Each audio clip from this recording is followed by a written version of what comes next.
नमस्कार दोस्तों, आज की इस वीडियो में जानने वाले हैं कि त्रिकोणमिति के कुछ अनुप्रयोग को जानने वाले हैं। यानी जो है त्रिकोणमिति के बारे में कुछ फार्मूला जानने वाले हैं, जिससे कि आपको जो है कॉम्पिटिटिव एग्जाम की तैयारी कर रहे हैं या किसी बोर्ड एग्जाम की भी तैयारी कर रहे हैं, तो आपके एग्जाम में जो त्रिकोणमिति से जुड़े फार्मूले पे सवाल आते हैं उसको आसानी से आप सॉल्व कर सकते हैं। तो चलिए बेसिक से आपको बताते हैं त्रिकोणमिति के कुछ फार्मूले और त्रिकोणमिति के बारे में। जैसे कि आप लोग यहाँ पे देख सकते हैं कि त्रिकोणमिति दिया गया है। त्रिकोणमिति का अर्थ होता है त्रि मतलब होता है तीन, यानी त्रि का मतलब होता है तीन, और कोण का मतलब होता है कोण, और मिति का मतलब होता है मापना। यानी कि जो है तीन कोण को मापना ही क्या कहलाता है? त्रिकोणमिति। तीन कोण को मापना ही त्रिकोणमिति कहलाता है। और इस चैप्टर में जो है त्रिकोणमिति में जो है यही तीन कोण को मापने के लिए जानना है, कोण सी, कोण ए और कोण बी जैसे है। और ये जो है एक समकोण त्रिभुज है, जैसे कोण बी इसका समकोण है, और जो है कोण ए और कोण सी जो है ये दोनों न्यून कोण है। त्रिभुज के तीनों कोणों का योग जो होता है, त्रिभुज के तीनों कोणों का योग जो होता है ये 180 डिग्री होता है। इसको भी आप लोगों को याद रखना है। इसके बाद अब आप लोगों को बता देते हैं त्रिकोणमिति के बारे में। यहाँ पे त्रिकोणमिति में जो इस त्रिभुज के बारे में जान लीजिए। समकोण त्रिभुज है। समकोण त्रिभुज में क्या होता है, जो ऐसे क्षैतिज रेखा रहता है, जो धरती पे इस तरह से गिरा हुआ रेखा रहता है, क्षैतिज रेखा, इसको कहा जाता है आधार। इसको जो है कहा जाता है आधार, यानी किसी भी चीज पे जो वस्तु को रखा जाता है उसे कहा जाता है आधार कहा जाता है। और ये आधार पर जो सीधी रेखा खींचा जाता है, एक लंब डाला जाता है, ये लंब जो डाला गया है बी से, इसको कहा जाता है, यानी जो है इसको लंब कहा जाता है। और ये देख सकते हैं जो चीज ऐसी क्षैतिज रेखा यानी गिरा हुआ है इसको आधार कहा जाता है। और जो ऊर्ध्वाधर रेखा है इसको ऊर्ध्वाधर रेखा कहा जाता है। सीधा समकोण बना रहा है 90 डिग्री का कोण, तो ये कहलाता है लंब। और ये सबसे लंबी भुजा जो होती है, ये ऐसी भुजा जो है ये हमेशा कर्ण कहलाता है। समकोण त्रिभुज में आपको याद रखना है, जो सबसे लंबी भुजा होता है ये कर्ण कहलाता है। तिरछी जो रेखा होता है और ये जिस पर ये कोई त्रिभुज टिका हुआ है इसको आधार कहा जाता है, और इसे जो है लंब कहा जाता है, जो 90 डिग्री का कोण का निर्माण करता है। आपको याद रखना होगा, जैसे समकोण जहाँ पे होता है, जैसे ये 90 डिग्री का कोण है यहाँ पे, ये समकोण के सामने वाला भुजा ही कर्ण कहलाता है। इसका सामने वाला भुजा ये है, एसी है, ये एसी भुजा जो है ये कर्ण कहलाएगा, और ये ऊपर वाला जो भुजा है लंब कहलाएगा, और ये आधार कहलाएगा। और ये थीटा के अनुसार जो है कभी ये भी लंब बन, यदि कोण सी को थीटा मानेंगे तो ये लंब बन जाता है, और यदि कोण ए को थीटा मानेंगे तो ये लंब बन जाता है। इस अनुसार से अभी हम कोण ए को थीटा मान के बता रहे हैं कि ये आधार कहलाएगा, और ये जो है ये लंब कहलाएगा, और ये कर्ण कहलाएगा। इस तरीके से समझ गए होंगे। अब इसके जो है कुछ जुड़े सूत्र भी बता देते हैं। जैसे कि लंब को जो है, लंब को ही पी कहा जाता है, शॉर्ट में पी से दर्शाया जाता है। पी से लंब को दर्शाया जाता है। और आधार जो है, आधार को बी से दर्शाया जाता है। आधार को शॉर्ट में जो है बी से दर्शाया जाता है। और कर्ण जो है इसको एच से दर्शाया जाता है। कर्ण को एच कहा जाता है, लंब को पी कहा जाता है, और आधार को बी कहा जाता है। आधार को जो है बी कहा जाता है, ये याद रखना आपको। और इसी के अनुसार जो है सारे फॉर्मूले त्रिकोणमिति को जो है ये बनते हैं। तो चलिए आगे दिखाते हैं आप लोगों को हम ये कुछ फार्मूला। जैसे कि यहाँ से है, यहीं से साइन थीटा बराबर, आपको याद रखना है कि साइन थीटा बराबर क्या होता है। तो साइन थीटा बराबर क्या होता है ये याद रखना है। साइन थीटा बराबर होता है पी बटे एच, या तो पी बटे एच बोलिए। यही पी को देख सकते हैं आप लोग क्या कहा जाता है, लंब, हिंदी में लंब बोल सकते हैं, लंब बटे एच को बोल सकते हैं कर्ण कहा जाता है। एच को जो है कर्ण कहा जाता है, इसे लिख सकते हैं लंब बटे कर्ण जो होता है ये साइन थीटा बराबर होता है लंब बटे कर्ण, या इसी को पी बटे एच कहा जाता है। या इसी को हम लोग चाहे तो लंब का नाम इस त्रिभुज के अनुसार देखेंगे तो लंब का नाम बी सी है, तो बी सी बटे में कर्ण का नाम ए सी है, तो ए सी हम लोग लिख सकते हैं। तो नहीं तो शॉर्ट में पी बटे एच या लंब बटे कर्ण या बी सी बटे ए सी भी बोल सकते हैं इस त्रिभुज के अनुसार यदि देखेंगे तो। और दूसरा होता है कोस थीटा। कोस थीटा बराबर होता है बी बटे एच। बी बटे एच होता है, बी मतलब आधार होता है, यानी आधार बटे हम लोग बोल सकते हैं एच मतलब कर्ण, यानी आधार बटे कर्ण जो है हम लोग बोल सकते हैं कोस थीटा बराबर आधार बटे कर्ण, यानी बी बटे एच। या इसी को आधार को देख सकते हैं ए बी कहा जाता है, तो ए बी बटे कर्ण को ए सी कहा जाता है। यहाँ पे देख सकते हैं कर्ण ए सी है, तो ए बी बटे ए सी भी हम लोग बोल सकते हैं। और इसी के बाद आता है टेन थीटा। क्या आता है? Tan theta. टेन थीटा बराबर होता है पी बटे बी, यानी टेन थीटा बराबर पी बटे बी, या हिंदी में बोल सकते हैं पी मतलब लंब, अभी तुरंत यहाँ पे लिखा है, यहाँ से देख सकते हैं पी मतलब लंब होता है, लंब बटे बी मतलब होता है आधार। लंब बटे आधार भी हम लोग बोल सकते हैं, जिससे पी मतलब लंब और बी मतलब आधार होता है, हम लोग लंब बटे आधार बोल सकते हैं। या इसी को जो त्रिभुज के अनुसार देखेंगे तो लंब को हम लोग कहते हैं बी सी बटे और आधार को कहते हैं, यहाँ देख सकते हैं ए बी, तो ए बी यहाँ पे हम लोग बी सी बटे ए बी भी बोल सकते हैं। आपको बता दें कि अभी जो त्रिकोणमितीय अनुपात बताए, ये अभी सिर्फ 3 त्रिकोणमितीय अनुपात बताए हैं, साइन थीटा, कोस थीटा और टेन थीटा। त्रिकोणमितीय अनुपात जो होता है, त्रिकोणमितीय अनुपात जो होता है, ये कुल जो है त्रिकोणमितीय अनुपात जो होता है, ये अनुपात त्रिकोणमितीय अनुपात कुल जो होता है ये 6 होता है। कुल 6 त्रिकोणमितीय अनुपात होता है। त्रिकोणमितीय अनुपात की कुल संख्या जो 6 होता है, जो कि 3 ये हो गया, और इसी के उल्टा जो है 3 होता है। याद रखना भी आसान है, साइन को उल्टा याद रखना है। 4 नंबर में cosec theta, COSEC cosec theta, और कोसेक थीटा बराबर होता है H बटे P, यानी ऐसे याद रखना। साइन थीटा है, साइन का उल्टा होता है कोसेक, और कोस का उल्टा जो होता है 5 नंबर में याद रखना है सेक थीटा, सेक थीटा याद रखना है। और इसके बाद जो है ये टेन का उल्टा होता है कोट थीटा, 6 नंबर में याद रखना है cot theta, COT cot theta.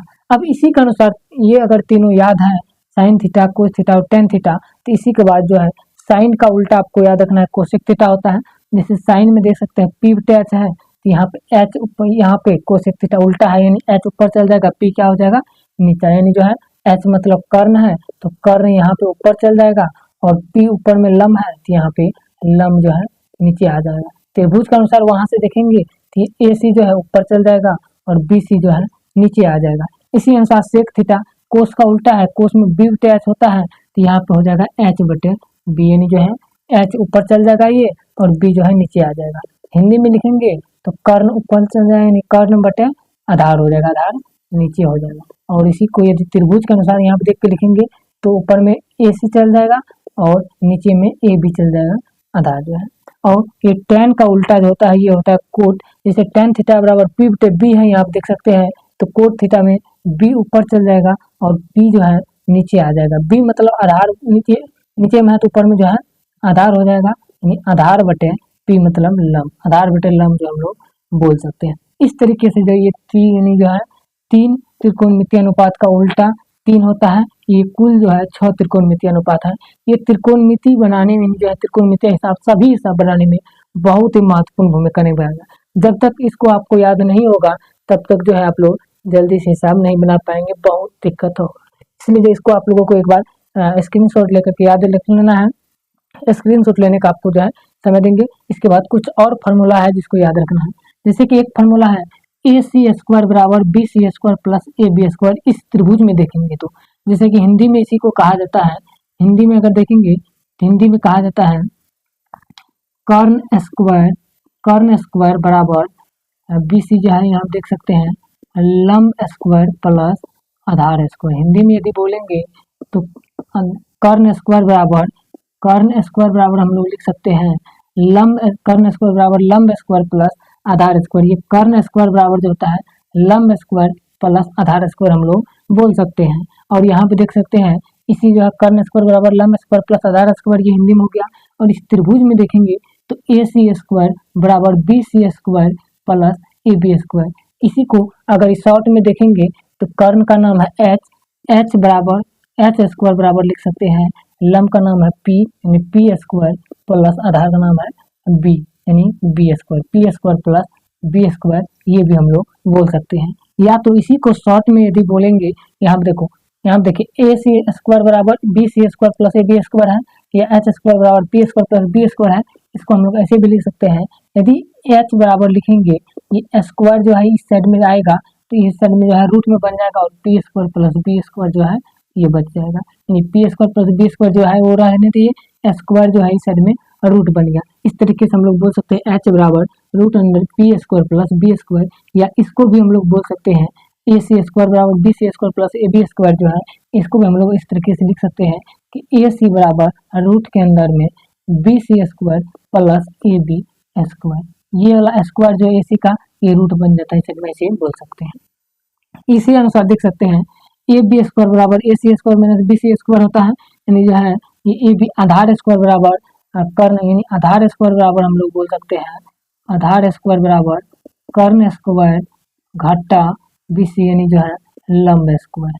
आधार स्क्वायर बराबर कर्ण स्क्वायर घटा लंब स्क्वायर बोल सकते हैं, या इसी को शॉर्ट में बी स्क्वायर बराबर एच स्क्वायर घटा पी स्क्वायर बोल सकते हैं। या तो इसी को हम लोग बोल सकते हैं बी बराबर स्क्वायर को साइड में रूट बना देना है और H square minus P square है तो इसको लिख सकते हैं इस तरीके से, ये भी हम लोग बैठा सकते हैं। या अगर इसमें देखेंगे इसको बोल सकते हैं ए बी बराबर स्क्वायर को इस साइड में रूट बना दो और A C square minus B C square, ऐसे भी हम लोग लिख सकते हैं। सूत्र को जो है इस तरीके से हम लोग लिख सकते हैं। अब एक तो और बच गया जो कि बी सी स्क्वायर बराबर जो है बी सी स्क्वायर बराबर ये जो है बी सी यानी लंब स्क्वायर बराबर हम लोग लिख सकते हैं लंब स्क्वायर बराबर ये ए सी कर्ण है यहाँ पे, तो कर्ण स्क्वायर घटा आधार स्क्वायर, कर्ण स्क्वायर घटा आधार स्क्वायर हम लोग बोल सकते हैं। लंब स्क्वायर बराबर कर्ण स्क्वायर घटा आधार स्क्वायर होता है, या इसी को बोलेंगे तो पी मतलब यानी पी स्क्वायर बराबर एच स्क्वायर घटा बी स्क्वायर बोल सकते हैं। यदि आप पी बराबर बोलेंगे ये स्क्वायर इस में रूट बन जाएगा, एच स्क्वायर है तो H square minus B square ये हो जाएगा। और इस त्रिभुज के अनुसार देखेंगे तो बी सी बराबर लिख सकते हैं रूट को इस साइड में दो और ए सी स्क्वायर घटा ए बी स्क्वायर इस तरीके से लिख सकते हैं। इस तरीके से जो है इतना त्रिकोणमितीय के फॉर्मूले बताए आपको, और ये सभी फार्मूला जो आप लोगों को याद रखना होगा। नेक्स्ट वीडियो में जो है इससे आगे के फार्मूले को बताने वाले हैं, तो इतना फार्मूला आप लोग तब तक याद रखिएगा। कुछ और चीज जान लीजिए, एक चीज ये हमेशा जो होता है ये समकोण त्रिभुज पहचानने का नियम है, ये कर्ण जो होता है ये कर्ण जो होता है ये कर्ण का वर्ग जो होता है हमेशा ये लंब का स्क्वायर ये दोनों भुजाओं के योग के बराबर होता है, या तो ये लंब स्क्वायर प्लस आधार स्क्वायर ये हमेशा होता है। यानी जो है दो भुजा को जोड़ने, दो छोटी भुजा जोड़ने पर बड़ी भुजा जो होता है बड़ी भुजा के वर्ग के, यानी दो छोटी भुजा के वर्ग का योग एक बड़ी भुजा के वर्ग के योग के बराबर होना चाहिए, तभी वो जो है समकोण त्रिभुज कहलाएगा। इस तरीके से जो है आपको बता दिए और सारे फॉर्मूले को लिख सकते हैं। एक बार फिर से हम रिवाइज कर देते हैं। ये जो है ये आधार कहलाएगा, ये लंब कहलाएगा और ये कर्ण कहलाएगा, और ये P ये B और ये H कहलाएगा। यहाँ पे साइन थीटा बराबर P बटे H यानी लंब बटे आधार बोल सकते हैं, कोस थीटा बराबर B बटे H यानी आधार बटे कर्ण, टेन थीटा बराबर P बटे B यानी लंब बटे आधार, और कोसेक थीटा बराबर H बटे P यानी कर्ण बटे लंब, और सेक थीटा बराबर H बटे B यानी कर्ण बटे आधार, और कोट थीटा बराबर जो होता है B बटे P यानी आधार बटे लंब। यहाँ पे बोल सकते हैं कर्ण स्क्वायर बराबर लंब स्क्वायर प्लस आधार स्क्वायर, या एच स्क्वायर बराबर P square plus B square हम लोग लिख सकते हैं। और यहाँ पे देख सकते हैं आधार स्क्वायर बराबर कर्ण स्क्वायर घटा लंब स्क्वायर, या किसी को बोल सकते हैं बी स्क्वायर बराबर एच स्क्वायर घटा पी स्क्वायर, और यहाँ पे लंब स्क्वायर यानी जो है लंब स्क्वायर बराबर लिख सकते हैं कर्ण स्क्वायर घटा आधार स्क्वायर यानी जो है पी स्क्वायर बराबर H square minus B square. इस तरीके से जो हम लोग सूत्र को याद रख सकते हैं। आप एक बार जो है ये जितने भी है इसको एक बार स्क्रीनशॉट ले सकते हैं और अच्छे तरीके से इसको कॉपी पर नोट करके बना सकते हैं। हम थोड़ा साइड हो जाते हैं, आप लोग जो यहाँ पर जो है इसका एक स्क्रीनशॉट ले लीजिए। स्क्रीनशॉट लेने के बाद जो है आप लोग को क्या करना है, इसको अच्छे तरीके से रिविजन करना है, और इसके बाद जो है फिर नेक्स्ट वीडियो में जो है इससे आगे के फार्मूला को बताने वाले हैं। जितने भी फार्मूला है त्रिकोणमिति का सभी बता देंगे, जिससे कि आप लोगों को जो है क्वेश्चन आएगा तो क्वेश्चन बनाने में क्या होगा, बहुत ही आसानी से आप क्वेश्चन बना पाएंगे और बहुत ही बेहतरीन तरीके से जो है आंसर निकाल पाएंगे। तो मिलते हैं नेक्स्ट वीडियो में। अगर वीडियो अच्छा लगा है तो वीडियो को जरूर लाइक शेयर कर दीजिए। आपके लिए जो है बहुत ही मेहनत से ये वीडियो बनाया गया है, और इसके लिए जो है चैनल को सब्सक्राइब भी कर लीजिएगा अभी तक सब्सक्राइब नहीं किए तो। जय हिंद।